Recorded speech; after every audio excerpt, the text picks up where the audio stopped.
Section C से question 26 का ए part देखिए।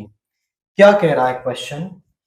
If the sum of first 7 terms of an AP is 49 and that of first 17 terms is 289, मतलब कि पहली 7 terms का जो सम है दैट इज वो हमारे पास है 49 और उसकी 17 टर्म्स का जो सम है वो 289 है। तो उसकी 20 टर्म्स का सम किसके इक्वल होगा?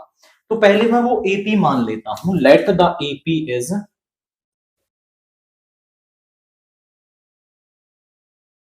वो है A plus D, A plus 2d and so on. ये हमारे पास वो एपी है। अब वो कह रहा है S7 इज 49, यानी सम ऑफ 7 टर्म्स इज 49, ये हमें दे रखा है।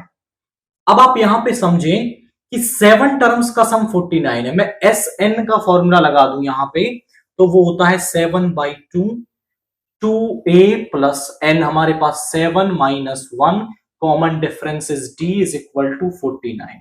आप बता देंगे बिकॉज जो SN है वो होता है n/2 2a plus n minus 1 into D के इक्वल होता है। तो यहां से 7 से इसको डिवाइड करेंगे तो 7 टाइम्स चला जाएगा, 2 से दोनों को डिवाइड कर दीजिए। a और ये 6 है तो ये बन जाएगा 3d इज इक्वल टू 7। इसे मान लो फर्स्ट इक्वेशन। अब दूसरी कंडीशन क्या कह रही है कि 17 टर्म्स का जो सम है वो 289 है, यानी कि S17 जो है वो 289 है।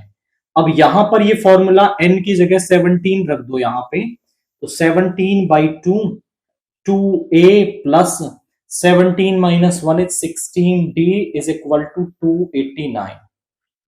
17 इधर डिवाइड में आएगा तो वो 17 टाइम्स इसको डिवाइड कर देगा, 2 से इन दोनों को डिवाइड कर दीजिए। This is second. क्या हम फर्स्ट और सेकंड को सॉल्व करके ए और डी की वैल्यू निकाल सकते हैं?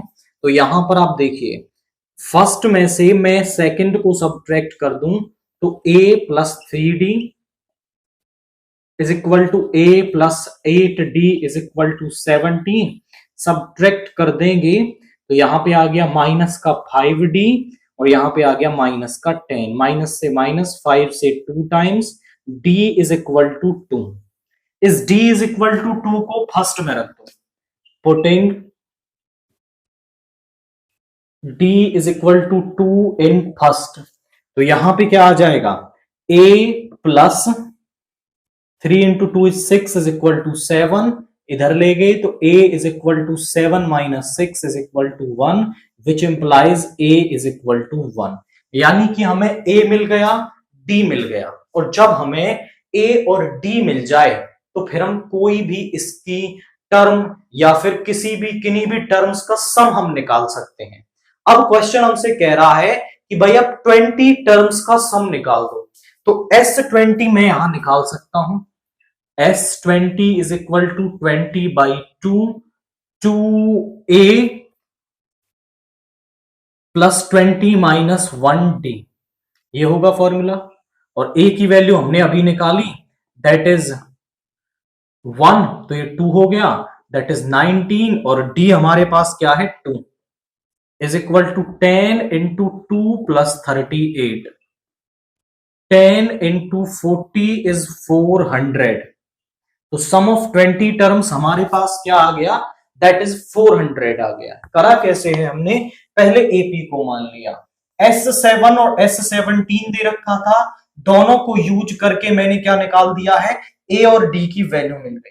अब ए और डी की वैल्यू जैसे ही हमें मिल गई है तो फिर हम S20 या फिर कितनी भी टर्म्स का सम हमसे पूछे वो हम यहां पे फॉर्मूला यूज करके बता सकते हैं।